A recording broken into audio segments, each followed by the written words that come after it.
नमस्कार मित्रांनो, सध्या आपल्याकडे नोव्हेंबर महिन्यात आंबा पिकावर अँथ्रॅकनोज या संसर्गजन्य रोगाचा बऱ्याच ठिकाणी अशा प्रकारे मोठ्या प्रमाणात प्रादुर्भाव झालेला दिसत आहे. त्यातच याच महिन्यात बऱ्याच ठिकाणी आंबा पिकावर मोहरेही यायला लागला आहे.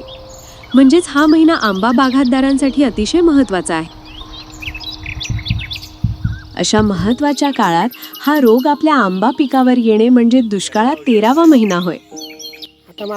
या संसर्गजन्य रोगावर आपण वेळीच नियंत्रण केले नाही तर पुढे आपल्याला अशा प्रकारच्या समस्यांना तोंड द्यावे लागेल. म्हणूनच आज आपण या रोगावर अचूक नियंत्रण कसे करावे हे जाणून घेणार आहोत.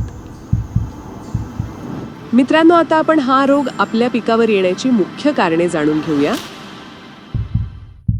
अतिवृष्टी, ढगाळ व दमट वातावरण, चुकीचे पाणी नियोजन, पाणी निचरा न होणारी जमीन, चुकीचे खत नियोजन, झाडामध्ये नायट्रोजनचे प्रमाण वाढून, पोटॅश अन्नद्रव्याची कमतरता, एकाच प्रकारच्या बुरशीनाशक औषधांची अनेक वेळा फवारणी.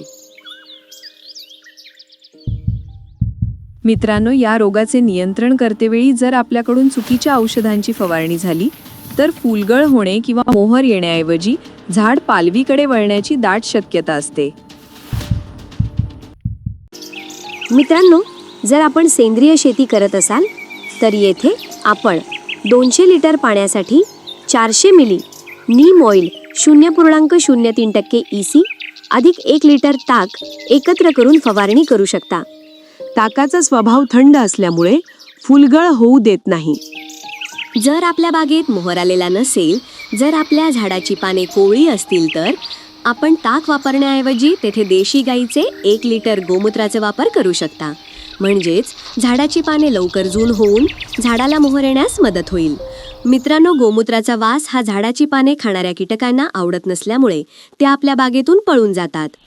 तसेच गोमूत्र हे उत्तम टॉनिक व बुरशीनाशक आहे. कृपया जेथे मोहर आलेला आहे किंवा येत आहे अशा झाडावर गोमूत्र फवारणी करू नये.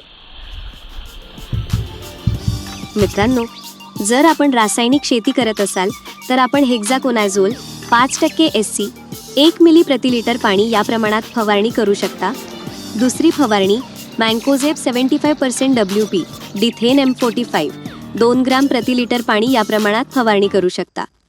कृपया वारंवार एकाच प्रकारच्या औषध फवारणे टाळा, अन्यथा रोग जास्त बळावण्याची शक्यता दाट असते.